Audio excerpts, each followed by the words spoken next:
Assalamualaikum warahmatullahi wabarakatuh. Saya bernama Badar Romandosi dari Prodi Perbankan Syariah.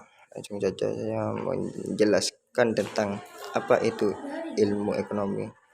Ilmu ekonomi adalah ilmu yang mempelajari tingkah laku manusia untuk mendapatkan dan mengelola sumber daya yang terbatas. Ilmu ini muncul karena manusia memiliki kebutuhan dan keinginan yang tidak terbatas. Dengan mempelajari ilmu ekonomi, kita bisa memprediksi tindakan manusia ke hadapannya yang kemudian bisa digunakan untuk perencanaan bisnis, penentuan harga, membuat kebijakan pemasaran, kebijakan sumber daya manusia, hingga membuat kebijakan untuk kesejahteraan masyarakat. Ruang lingkup ilmu ekonomi. Terdapat dua ruang lingkup ilmu ekonomi, yaitu ilmu mikro dan ilmu makro. Ekonomi mikro, ilmu ekonomi yang mempelajari bagian kecil atau aspek individual dari kegiatan perekonomian. Analisis ekonomi mikro menggunakan analisis konsumen. Ekonomi makro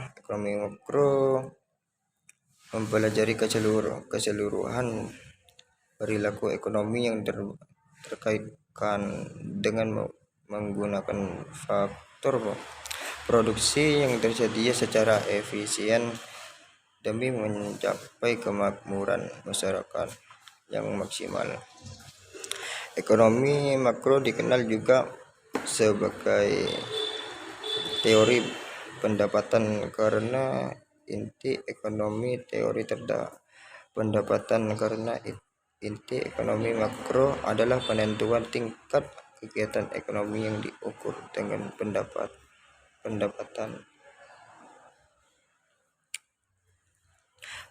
Analisis ekonomi merupakan salah satu analisis yang digunakan pada model teknik fundamental. Analisis ini cenderung digunakan untuk mengetahui keadaan-keadaan yang bersifat makro dari suatu keadaan ekonomi. Unsur-unsur makroekonomi yang bisa dianalisis melalui analisis ekonomi ini adalah faktor tingkat bunga, pendapatan nasional suatu negara, kebijakan moneter, dan kebijakan fiskal yang diterapkan oleh suatu negara.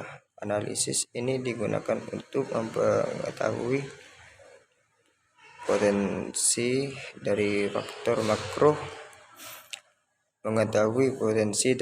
faktor makro yang pastinya menjadi salah satu faktor yang memengaruhi tingkat pengembalian dari individu.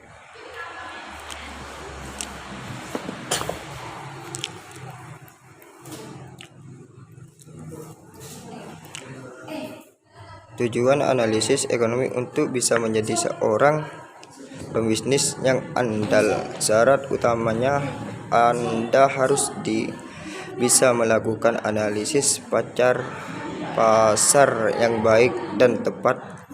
Banyak orang yang mengatakan bahwa analisa pasar merupakan salah satu bagian penting dalam manajemen pemasaran. Dilaris dari situs resmi Bank Indonesia, untuk menjaga kestabilan makroekonomi dilakukan dua kebijakan penting, yaitu 1. Pemenuhan berbagai faktor pendudukan bagi pertumbuhan ekonomi dan menyerapkan tenaga kerja. 2. Pengembangan sektor ekonomi potensial yang berdaya saing tinggi dengan mengoptimalkan pemanfaatan teknologi informasi digital. Sekian dari saya, mohon maaf kalau ada salah atau ucapan yang buruk ataupun kejorokan, mohon maaf. Sekian, terima kasih. Assalamualaikum warahmatullahi wabarakatuh.